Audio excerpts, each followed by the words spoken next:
I am not going to my best friend's wedding because she replaced me as her maid of honor. I've known my best friend, let's call her Kayla, since we were kids. Our moms were long-term friends, so when they were having daughters at the same time, they basically forced us to be friends, which worked out because we love each other. We went to the same schools growing up, then we went to college together, we joined the same sorority. We lived together all 4 years. I mean, this girl is like my other half. We've also never been in a real fight in our entire friendship. We've bickered before because we were tired about dumb stuff, but it's always been over the next day. I will say Kayla's fatal flaw is that she loves what's new and shiny. For example, when she started dating her now fiancé in college, it was like her friends didn't exist anymore. We just stopped seeing her. And it's because she was so excited about her new relationship that all of her old friends, we were old news. She actually lost a lot of friends because of this. But I loved her so much I stuck it out, and I just kept inviting her to hang out all the time and just appreciated the time she did say yes. She also has a habit of becoming best friends with somebody that she just meets, thinks they're like the best person in the world, is obsessed with them, plans trips with them, says that they're going to be best friends for life, and then a month later, they just don't even talk anymore. And when I'm like, oh, what happened to so and so? She's like, oh, yeah, I don't know. I haven't talked to her in a while. And then they never talk again. Like, it's not even like they have a falling out. She just becomes bored. When Kayla got engaged last year, excited was an understatement.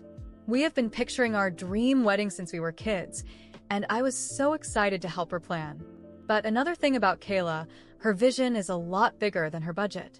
Kayla asked me to be her maid of honor, and as soon as I said yes, she started showing me the ideas she had for her wedding.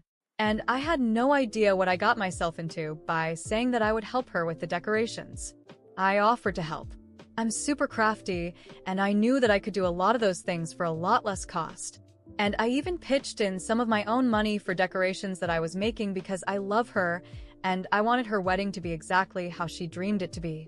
So yeah, I have put in countless sleepless nights and over $1,000 buying and making decorations for her wedding. From posters to balloon arch, literally everything. Here's where the problem starts. About 2 months ago, me and Kayla go to our friend's house party, and there we meet a new girl named Megan. Now, Megan was super cool, super nice, but for some reason, Kayla was obsessed with her. The whole way home, she was just talking about how amazing this girl was, how she's so smart, how she's so successful, how she, wants to be just like her. All of these things. Which I was like, oh, here we go. It's going to be a new month-long best friend. And I was right. Immediately, Kayla and Megan were hanging out all the time and never inviting me. I'm kind of like the person that's like, the more the merrier. I want my friends to all be friends with each other. So it was really weird to me when I would ask Kayla if she wanted to hang out on Thursday, and she was like, I'm already doing something with Megan. And I was like, oh, can I come? And she was like, no, it's kind of more of like a one-on-one thing. And slowly but surely, Kayla was taking longer and longer to respond to my texts. She wasn't answering my calls. She was always too busy, which, girl, you're not that busy. At first I chalked it up to the wedding, and that she was busy with that. But then I realized I was doing way more for her wedding than she was, and I still had time to hang out with her, and I really should all the time in the world to be hanging out with Megan. They were hanging out all the time because she was always posting it on her social media. Last week, I finally sat down with Kayla after literally not seeing her for almost a month, even though I was trying all the time. And this is because her wedding was literally a month away, and we need to go over some final logistics. But during this conversation, she's looking really nervous. And finally I'm like, girl, what is up with you? And she's like, I have to tell you something, but I don't want you to get upset, okay? And I was like, okay, what? And she goes, I've been thinking about it a lot. And I decided that I want Megan to be my maid of honor. And I was really taken aback. But at first I thought she meant joint maid of honors. And I was like, okay, that's fine, whatever. Whatever you want. And she was like, great. So you're okay just being a bridesmaid? I was like, wait, you're not talking about joint? You want me out, kicked out, just bumped to the back of the line kick. And she was like, I love you so much, but, at this time, my life, I just feel like Megan is my best friend in the world. And I was like, your best friend in the world? She was like, yeah, I've hardly even seen you the last few months. I'm like, oh, really? Really? You know what? 'Cause I asked you to hang out, but you're always busy with Megan. And I guess maybe I've just been busy doing all of the decorations for your wedding. And she was like, yeah. And, I so appreciate that, and I love you. And that's why I'm so excited that you're going to be my wedding party. I was speechless. I was sitting there just dumbfounded. And, this girl has done this to me my whole life. She's always finding a new friend, replacing me for a few months, and then when she gets bored of that friend, comes back to old reliable. But I need to know my worth. I always say it with men, but I guess I've never said it with friends, and especially when it comes to Kayla. And I know this is petty, but I look her right in the eye and I say, honestly, I don't really want to go to a wedding that's going to have no decorations. And her face falls because she knows that at my apartment, that's where all of her decorations for her wedding are. I made 80% of the decorations for her wedding. So without the stuff that I spent money on and put hours and hours into, she's just, not really gonna have any decorations at all. She was like, oh my gosh, Kelsey, you would never do that to me. And I was like, well, I never thought that you would do this to me, but guess we're both mistaken today. Her entire family has been calling me nonstop about the decorations, not about what she did to me. No, they just really want these decorations. And I said, you can have them. You just have to pay for the costs that I spent on them plus the time that I put into them. I told them that now Megan's our maid of honor, so if she wants help with the decorations, that is not my responsibility anymore. Now the wedding is quickly approaching, and I am not budging. I'm not answering any of Kayla's calls or texts. Mostly because they're all about the decorations. She does not even care how much she hurt me. I love Kayla, but I'm not going to be her doormat anymore. I don't know. Maybe the holding the decorations hostage is a little much. Maybe I should just give them to her and let that be that. But I don't know. I spent so much time and money on those, and she just threw me to the side like I was nothing. So it just doesn't feel right. I stood firm in my decision. I wasn't going to hand over the decorations. Every penny, every sleepless hour, every detail I carefully crafted for Kayla's wedding, it all meant more than just party decorations. It was my time, my effort, my friendship, and I wasn't going to let her simply discard me like I was nothing and get away with it. In the first few days, the calls were relentless.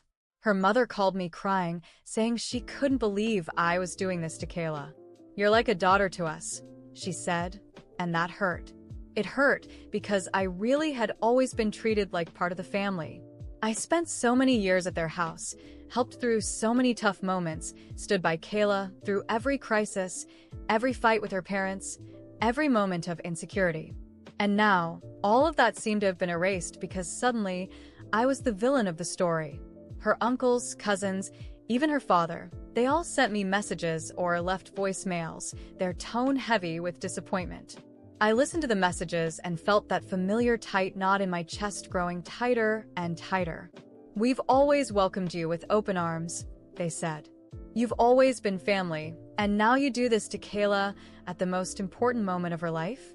But no one, absolutely no one, asked how I felt. No one wanted to know how much it hurt to be replaced by a girl she had only known for a few months. No one cared about how devastated I was to realize that, to Kayla, I didn't mean as much as she meant to me. All they cared about were the decorations. To me, it was about principle. I couldn't just let this slide as if nothing had happened. And if I gave everything up, I would only be proving that I was the nice friend she could throw away and pick up again whenever she wanted. Not this time. Days passed, and the buzz around it only grew louder. Some mutual friends reached out, trying to convince me to be the bigger person in the situation. Let it go, they said. It's not worth ruining your friendship over this. But what they didn't understand was that the friendship was already ruined. I wasn't the one who threw it away. I was just dealing with the consequences. When the wedding day arrived, I felt strange. Part of me felt guilty, I won't lie. But another part of me was tired of always being the one who gave in. I looked at the boxes of decorations stacked in the corner of my apartment and thought about what could have been. But no, not this time. And then, the photos started appearing on social media. And it was a disaster.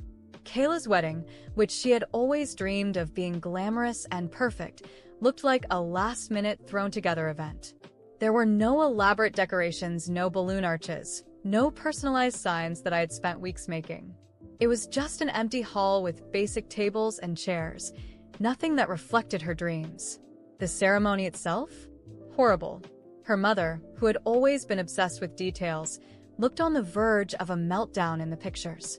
The flowers were all wrong, the centerpieces were ridiculous, and Megan, the perfect new best friend, clearly had no idea what she was doing. And me? I just watched it all with a mix of sadness and slight satisfaction. Not because I wanted her to fail, but because maybe now she would understand just how much I had done for her. But the worst part wasn't the wedding fiasco itself. It was her family's reaction afterward. Kayla's mom sent me a long message filled with disappointment and sadness. She said I had broken everyone's hearts, that they all saw me as family, that they never expected this from me. She said I could have been the bigger person and done the right thing. That message hit me like a knife. Could I have been the bigger person? And what about Kayla? Didn't she have any responsibility in this? Her friends started excluding me from everything. People I had known for years, people I had shared so many moments with, suddenly started treating me like a traitor. Like I had done something horrible, something unforgivable. To them, I was the selfish villain who ruined my best friend's wedding. No one saw what Kayla had done to me. No one saw how I had been discarded, used, and then replaced by someone new and shiny. Still, I stood my ground. My pride spoke louder, and I knew that if I gave in now, I would be putting myself in this position forever. But even knowing I did the right thing for myself, I can't deny that it hurts. It hurts to know that, to them, I was just convenient. It hurts to know that years of friendship can be so easily discarded over a fleeting new obsession. And most of all, it hurts to know that I was the only one suffering the consequences. Now, Kayla is back from her honeymoon and has already tried messaging me, but I haven't replied, because I know exactly how this will go. It'll start with a shy apology, then an invitation to hang out, and soon she'll want everything to go back to the way it was. But I'm not the same anymore. I'm no longer the friend who lets herself be walked over and picked up again when it's convenient. Maybe one day I'll be able to forgive. Maybe one day I'll look back and laugh at all of this. But for now, I just want to move on without looking back. Because, for the first time in a long time, I'm putting myself first. Days turned into weeks, and Kayla's messages started to dwindle. At first, it was a flood of missed calls, unread messages, and even attempts to show up at my apartment unannounced. I didn't open the door. I knew that if I saw her face, I'd probably end up giving in. But every notification on my phone was a reminder that, to her, what really mattered wasn't our friendship. It was the perfect wedding that didn't happen. Still, part of me felt conflicted. I wondered if I had overreacted, if I should have just let it go. But then I remembered the feeling of being replaced, the casual way she discarded me for someone she barely knew, as if all our history together meant nothing. I knew I was right to stand my ground, but it wasn't easy. Then one day, after weeks of almost complete silence, Kayla sent me a short message. "Can we talk?" I stared at the message for a while, feeling a mix of curiosity and irritation. She wasn't apologizing. She wasn't showing any real remorse. She just wanted to talk. After ignoring her for so long, I decided that maybe it was time to hear what she had to say. Maybe she had finally realized how much she had hurt me. Maybe there was a chance to fix something. We met at a quiet cafe, far from where we might run into familiar faces. When I arrived, she was already there, looking thinner and visibly tired.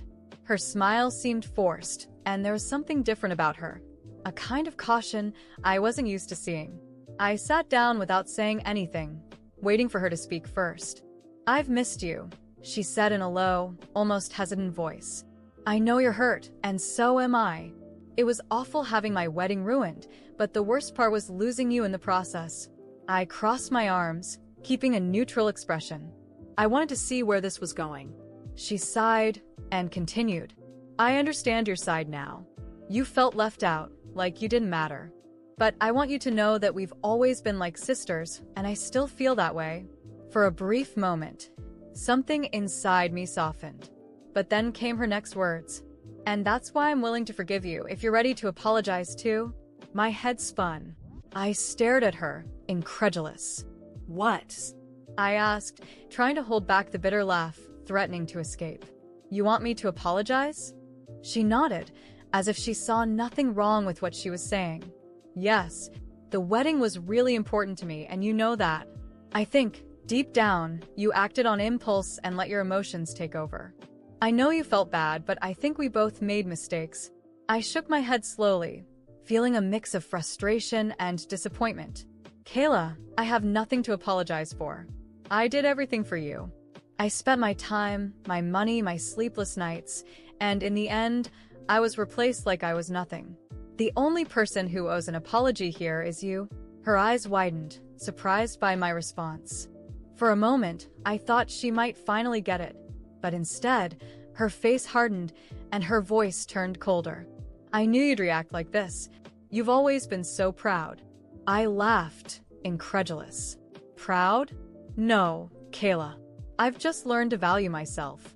She stayed silent for a few seconds, nervously fidgeting with the edge of her coffee cup. So, is this it? She asked, her voice almost emotionless. I guess it is, I replied, standing up. You made your choice when you replaced me. I'm making mine now. She didn't say anything else, just looked at me like I was a stranger. And in that moment, I realized that maybe we had always been strangers to each other. I walked out of the cafe without looking back, feeling a weight lift off my shoulders, but also a strange emptiness in my chest. In the following days, her social media was full of photos with Megan. Traveling, going out, laughing, as if nothing had happened. It was like I had never existed in her life. Slowly, I realized that Kayla had completely erased me. Those photos were a constant reminder that I had been replaced, and there was no longer a place for me. Her family, who once treated me like a daughter, never reached out again. No messages from her mother, no invitations to Sunday lunches, nothing. To them, I was the villain in the story, the one who ruined sweet Kayla's wedding. I knew that even if I tried to explain, they would never understand my side. I had already been judged and condemned. As hard as it was to accept, I knew it was for the best. I didn't want to be part of a life where I was only seen as a convenient tool. I learned that some friendships, no matter how solid they seem, are built on convenience, and when that convenience ends, everything falls apart. Now, I'm focusing on myself, on my own dreams.